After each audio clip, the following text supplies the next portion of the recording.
Nos encontramos en un paisaje estepario en el sureste peninsular. Estos ambientes, tan ignorados y despreciados desde el punto de vista ambiental, es sin embargo el hábitat de una gran cantidad de especies, muchas de ellas singulares y amenazadas. Hablamos de abutardas, de sisones, de gangas, de aguiluchos, de carracas, entre otras muchas, que ven como cada día su hábitat va disminuyendo a causa de una agricultura cada vez más industrial, cada vez más intensiva y por lo tanto menos sostenible. Todo ello agravado por un desarrollo sin precedentes de proyectos de energías renovables que van a cambiar drásticamente el paisaje estepario, transformando miles y miles de hectáreas. Estepas. Un paisaje modelado por la mano del hombre desde hace siglos. Terrenos abiertos, casi sin árboles. Campos de cultivo de cereal, pastizales naturales o matorrales de escaso porte. Estepas. Un ecosistema con una flora y una fauna que han estado olvidadas mucho tiempo debido a su escasa valoración social. Esta falta de apreciación contrasta con la que se tiene de otros espacios naturales, como las montañas, que por su orografía y por ser tierras menos fértiles para la agricultura, han permanecido menos alteradas, fijando el hombre en estos lugares su lugar de ocio y recreo. Las montañas son también las que acaparan el mayor número de figuras de protección natural. Pero allá abajo, en el llano, las estepas, al contrario de lo que pudiera parecer, esconden auténticos tesoros, muchos de ellos únicos en Europa.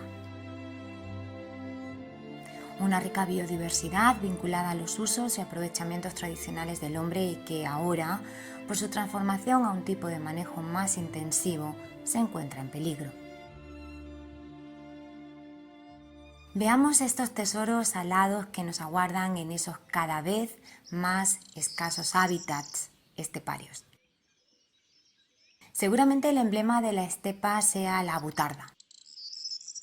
Su nombre proviene de lo difícil que le resulta al ave remontar el vuelo.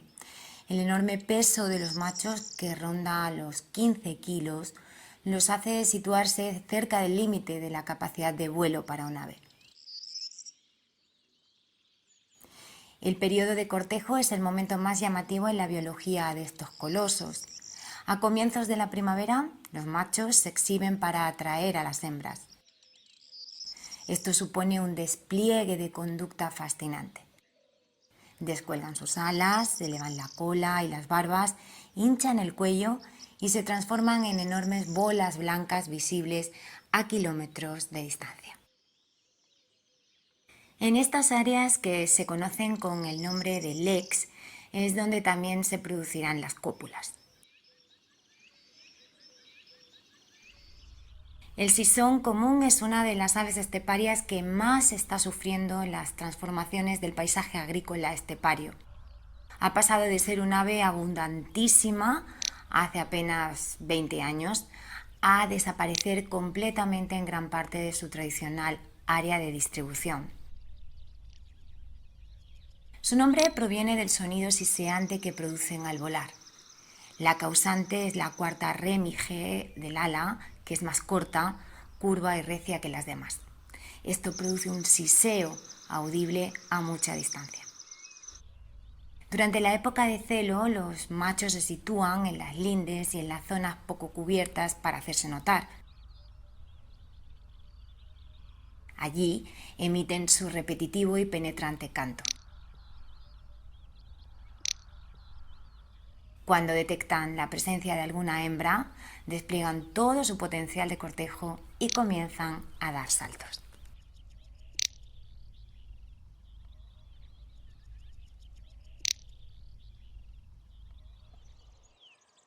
La ganga ortega, conocida también con el nombre de churra, por el canto que emiten en vuelo, es una de las aves más singulares de los medios esteparios. Las ortegas parecen estar diseñadas para vivir en los desiertos. Son capaces de soportar las más altas temperaturas durante los meses de verano. Como adaptación, poseen una cámara de aire en la parte inferior del abdomen para no abrasarse mientras permanecen incubando sobre la tierra desnuda.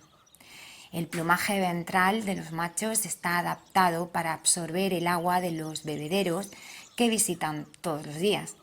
De esta forma son capaces de transportarla en vuelo durante decenas de kilómetros para dársela de beber a sus pollos.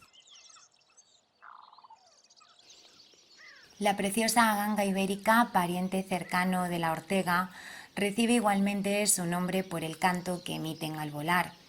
Tienen las mismas adaptaciones que aquella para soportar las temperaturas más extremas en los meses del estío. Una de las aves esteparias más miméticas es el alcaraván. A esta ave zancuda solo la delatan sus grandes ojos amarillos y su peculiar canto crepuscular y nocturno. Durante el periodo reproductor, los alcaravanes se muestran muy activos durante el día en busca de insectos con los que alimentar a sus pollos. Pero fuera de este periodo se vuelven nocturnos, comenzando su actividad al atardecer. La alondra ricotí es una de las joyas exclusivas de las estepas de matorral. De hábitos muy discretos, prefiere caminar antes que volar. Su nombre proviene de su peculiar canto que emiten durante un periodo concreto del año y, al contrario que el resto de las aves de similar aspecto, esta alondra comienza a cantar a la caída del sol. Pero dependiendo de la época del año también acuden otras especies a la península ibérica desde otras latitudes, bien para reproducirse o bien para pasar el invierno. De la región subsahariana nos visita cada primavera el aguilucho cenizo. Esta rapaz, como la mayoría de las aves esteparias, nidifica en el suelo entre el cereal. El paso de las máquinas cosechadoras, cuando se encuentran en plena crianza, supone una gran amenaza para su conservación. También el cernícalo primilla y la carraca europea llegan a la península intentando encontrar lugares donde reproducirse. Ambas especies instalan sus nidos en oquedades de construcciones o en cortados. La tendencia poblacional de estas especies es francamente regresiva, entre otras razones porque su alimentación está basada en insectos que cada vez les resultan más difíciles de encontrar debido al uso masivo de insecticidas.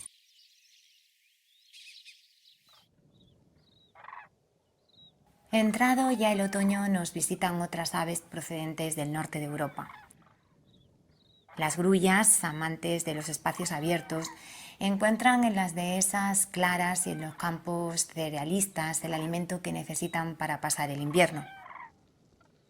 En realidad, el listado de aves esteparias sería muy extenso, desde la butarda o la grulla hasta la codorniz, pasando por un sinfín de aláudidos como las cogujadas o las alondras. Son muchas las especies que habitan en estos campos. Pero, ¿por qué están desapareciendo estas aves?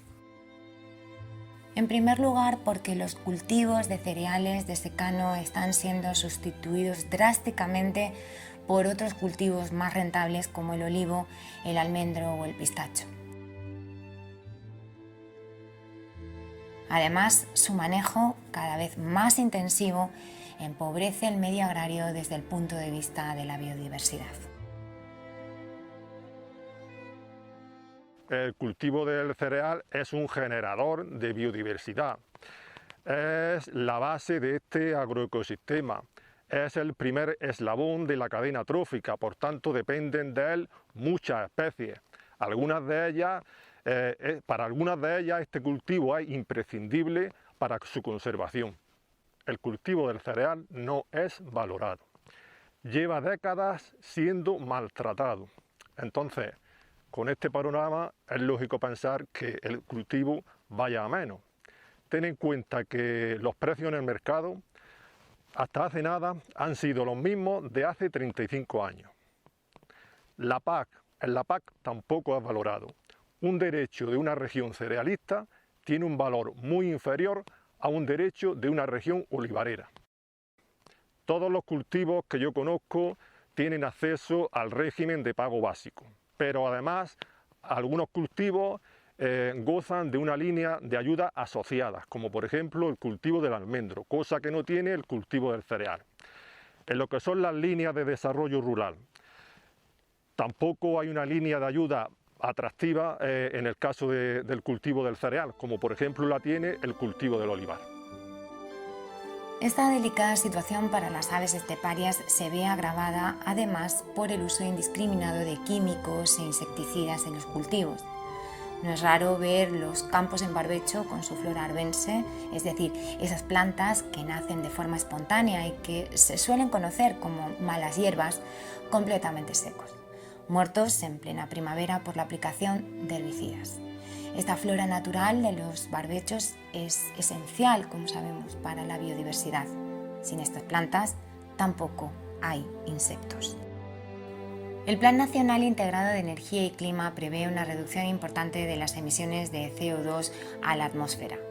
Las llamadas energías renovables, la fotovoltaica y la eólica, juegan un papel muy importante para conseguir este objetivo.